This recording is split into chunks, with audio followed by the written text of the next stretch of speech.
Alright, so in this video I'm going to be explaining the Warm Welcome End trigger route, which is going to take some explanation, so bear with me. This video will probably be a bit longer than some of the other tutorial videos. Basically, let me go ahead and start out by saying a few things explaining about the end trigger. First of all, there are several places in the level where if you do a long jump and a jump attack, you can reach an invisible floor that just surrounds most of the level. You can do that long jump and jump attack from here to reach the invisible floor at about this angle. There's an invisible wall right here where the wheel is, but it ends somewhere out here. So if you do a long jump and jump attack at about this angle from here, you should be able to reach this invisible floor. And you don't have to do it from that little post that I stood on. You can do it from just standing on the dock, but I prefer to do it from the little post. And if you head over here to this area, I'm going to kind of try to line myself up.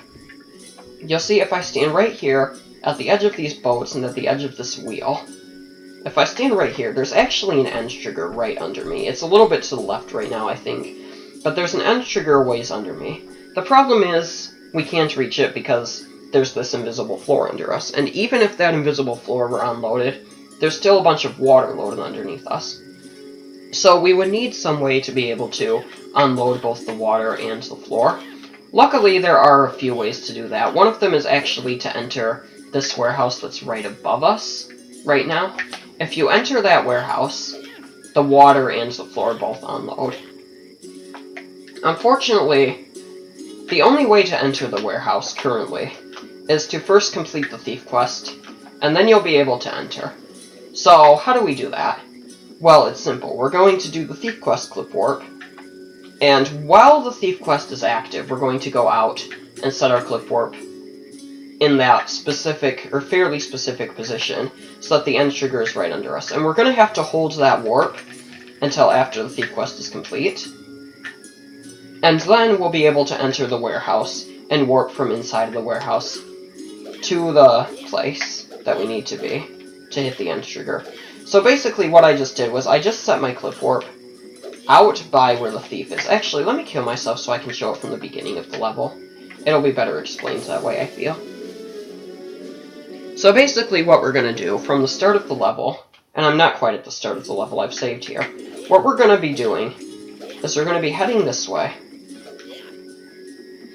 We're going to be setting our clip warp in the place that we would need to for the thief quest clip warp. So I'll go ahead and do that.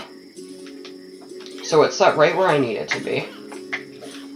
And now I'll trigger the thief quest and I'll warp back during the thief quest. So, let me do that a minute. Again, you want to talk to the guy with the orange or yellow hair. You don't want to talk to Bard himself, because you can't yet. But you want to do that. You want to head to where the thief quest starts. And you want to trigger the thief quest start. And then you want to warp. Again, don't warp until the meter actually appears. Or don't jump down until the meter actually appears. But once the meter appears, jump down, hold into the wall, and you'll clip warp back to here. Now what we're going to do, and I like to trigger the bridge right now, I don't know why, but what we're going to do is we're going to do this long jump and jump attack down to here.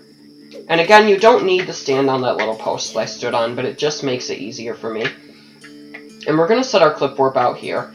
Again, it's kind of at the edge of the boat and at the edge of the wheel is where I set my warp to, so right about here. And now I'm going to head back inbounds while also holding my clip warp.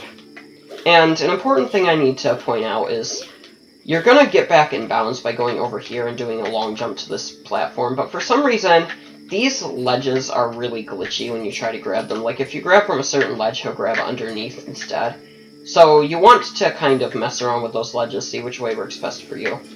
And what we're going to do now is, now that our warp is set, I'm just going to kind of keep on jumping out here until the thief comes around to this position, or until you know that you can jump in. Because what we need to do is we need to jump in and skip the cutscene quickly enough while still holding our clip warp. So it should work right about now. You can see the thief around there. And you want to be in the air when that happens. And I mash skipping those cutscenes just to make sure that I still have my clip warp, that I'm not on the ground for too long. And now what I'm going to do is I'm going to go in to that warehouse over there.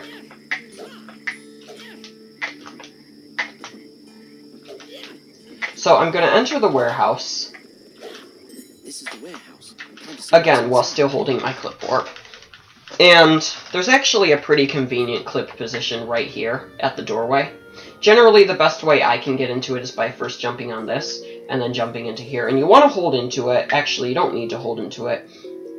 But you'll notice I get warped right to here. Now, if you fall straight down and you don't hit the trigger, you're going to want to try holding your joystick in different angles and positions. Generally, what works for me is to hold back or to hold back and left. And as you can see, I hit the trigger that time. And that's really all there is to that level.